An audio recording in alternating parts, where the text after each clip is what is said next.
So namaskar all of you. We will be having the detailed discussion of the daily Telegram open test for June 2. Okay. Test was basically on advent of the Europeans. Okay. So 20 questions we will discuss in detail. You can download the PDF from the description section. Okay. So without wasting time, let us start. Consider the following statements. Robert Clive introduced the dual system of government. For the exercise of Diwani functions, the company appointed deputy Diwans. Which of the statements is or are correct? So both the statements are correct. Let us go to the discussion. For the exercise of Diwani functions, the company appointed deputy Diwans. After the Battle of Buxar, the East India Company became the real masters of Bengal. Robert Clive introduced the dual system of government, the rule of the two company and the Nawab in Bengal, in which both Diwani, revenue, collecting revenue, and Nizamat, police and judicial functions, came under control of the company. The company exercised Diwani rights as the Diwan and Nizamat rights through its right to nominate the deputy Subadar. The company acquired the Diwani functions from the emperor and Nizamat functions from the Subadar of Bengal. The system held a great advantage for the company. Okay, so Diwani rights, basically what you mean by the Diwani rights? Okay, Diwani rights basically are related to land revenue.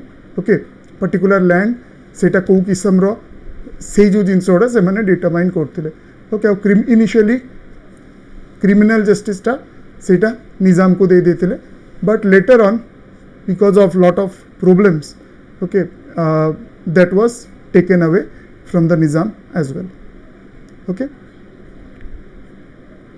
Next come to question 2. Consider the following statements regarding Hyder Ali. Hyder Ali took the help of French to set up arms factory at Dindigul and also introduced Western methods of training for his army.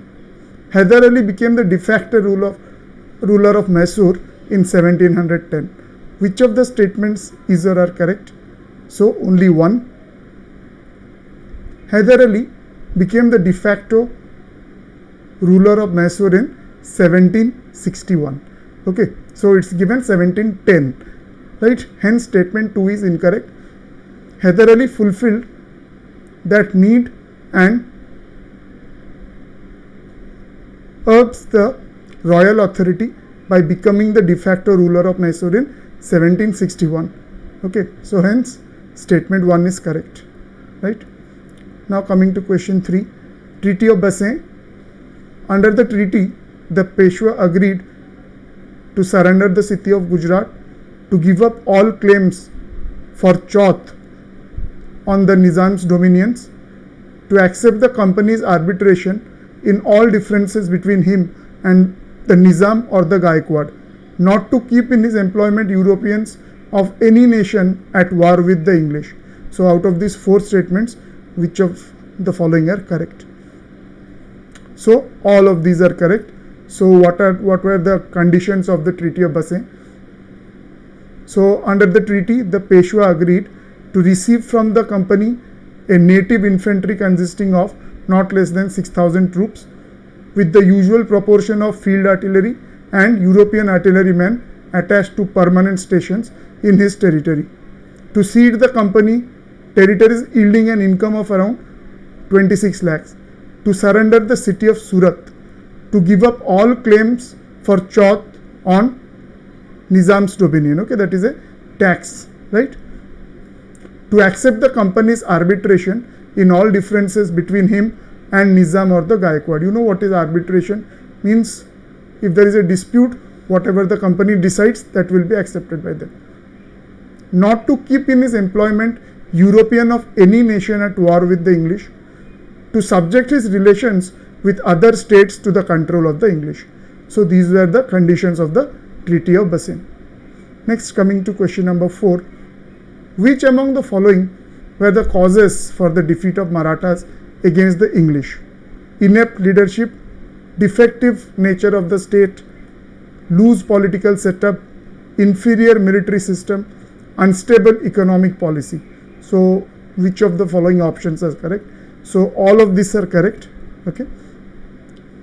So these are the reasons for the failure of the Marathas: inept leadership, defective nature of the state, loose political setup, inferior military system, unstable economic policy, superior English diplomacy and espionage, and progressive English outlook. Okay. Now question 5. Which among the following is not correctly matched? First Anglo-Mysore War ended with the Treaty of Madras. Second Anglo-Maratha War ended with the Treaty of Salbai. Fourth Anglo-Mysore War ended with the Treaty of Srirangapatnam. So which of these options is not correctly matched? So that is 2 and 3. Okay. So first Anglo-Mysore War, that is the Treaty of Madras. Second Anglo-Mysore War, Treaty of Mangalore. So remember these are important. Also you should remember the conditions of the treaty. Okay. Third Anglo-Mysore War, Treaty of Srirangapatnam. Fourth Anglo-Mysore War, okay, that is Mysore is conquered by the British forces.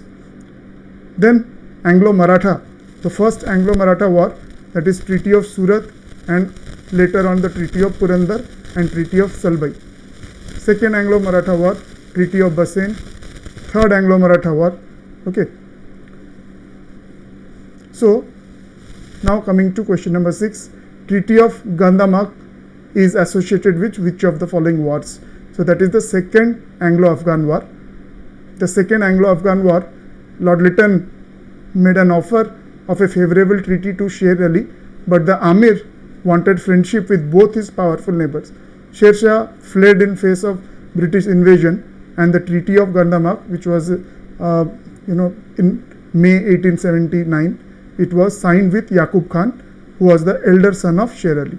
So that is the second Anglo-Afghan War.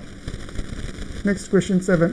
Under the Treaty of Allahabad, Nawab Sujauddaulah agreed to surrender Allahabad and to English, pay rupees 50 lakh to the company as war indemnity, give Balwant Singh the Zamindar of Banaras, full possession of his estate. So which of these out of 3 are correct? Only 2 and 3. Under the Treaty of Allahabad, Nawab Sujauddaulah agreed to surrender Allahabad and Kara to Shah Alam. Robert Clive concluded 2 important treaties at Allahabad in August 1765, one with the Nawab of Awadh, other with Mughal Emperor Shah Alam. Okay, so what was the conditions? Nawab Sujauddaulah agreed to surrender Allahabad and Kara to Emperor Shah Alam II, pay rupees 50 lakh to company as war indemnity, and give Balwant Singh the Zamindar of Banaras full possession of his estate. Shah Alam II agreed to reside at Allahabad to be ceded to him by Nawab of Awadh under the company's protection, to issue a farman granting the Diwani of Bengal, Bihar and Odisha to the East India Company in place of an annual payment of rupees 26 lakhs and provision of rupees 53 lakh to the company in return for Nizamat functions. Okay, Nizamat function means military, defense, police and administration of justice of the said provinces, that is Bengal, Bihar and Odisha. Okay, so remember all these provisions. Next, coming to question number 8. Which among the following are the factors that gave success to the British in India? Superior arms, military discipline, civil discipline, brilliant leadership which did not bother about adopting unscrupulous practices, financial strength. So answer is all of them. Factors which gave success to British in India: superior arms, military discipline, civil discipline, brilliant leadership which did not bother about adopting unscrupulous practices, financial strength and nationalist pride. Okay, so they were proud of their nationality, to some extent of their race also. Okay, the concept of the white man's burden, right, which you have studied. Next, question number 9. The Treaty of Yandabo is related to which war? That is the first Burma war. Okay, Treaty of Yandabo, first Burma war. The first war with Burma was fought when the Burmese expansion westward and occupation of Arakan and Manipur and the threat to Assam and Brahmaputra Valley led to continuous friction along the ill-defined border between Bengal and Burma in the opening decades of the 19th century. Next, question 10. Arrange the subsidized states chronologically under the subsidiary alliance of Lord Wellesley. Hyderabad, Peshwa, Jaipur and Bharatpur. So it is 1, 2, 4 and 3. Okay. So Hyderabad 1798. Okay. Mysore 1799. Tanjore 1799 October. Awadh November 1801. Peshwa December 1801. Bhonsle of Berar December 1803. Sindhia February 1804. Jodhpur 1818. Jaipur 1818. Macheri 1818. Bundi and Bharatpur also 1818. Okay. Question 11. Consider the following statements. Robert Clive introduced the dual system of government. For the exercise of Diwani functions, the company appointed deputy Diwans. So which of these are correct? Both of them are correct. For the exercise of Diwani functions, the company appointed deputy Diwans. After the Battle of Buxar, the East India Company became the real masters of Bengal. Robert Clive introduced the dual system of government. The rule of two of the company and Nawab in Bengal, in which both Diwani collecting rights and Nizamat police and judicial function came under the control of Bengal, under the control of the company. The company exercised Diwani rights as Diwan and Nizamat rights through its right to nominate the deputy Subadar. The company acquired the Diwani functions from the emperor and Nizamat functions from the Subadar of Bengal. The system held a great advantage for the company. Already we had seen this. Okay. So question 12, I think this question has been repeated. Okay, we can leave this question. This already we have seen. 13 also same. I think this is repeated again.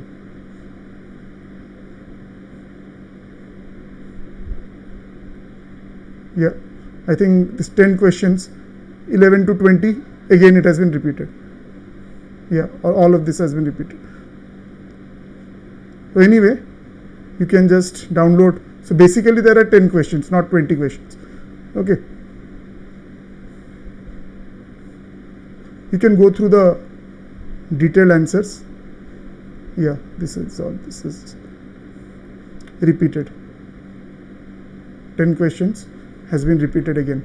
Okay. So total in this test there are 10 questions, not 20 questions. Got it? So go through the questions. Okay. Other tests also, the discussion I will be posting. Okay. Wherever it will be possible, I will be trying to take it live. Otherwise, I will record and I will post it. Okay. Fine. So keep your preparation going on. Okay, for civil services. It's a long journey, right? Be in a positive state of mind.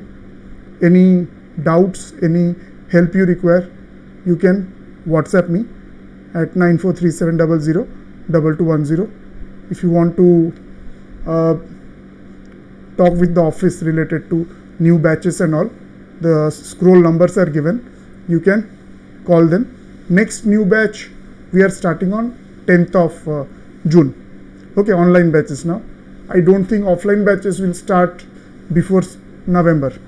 Okay, because at least once everyone is vaccinated, okay, more or less everyone is safe, then only we can start that. Right? Fine. So third test was on your June 3 test, that was on ecology and environment. Okay, ecosystem and functions of an ecosystem.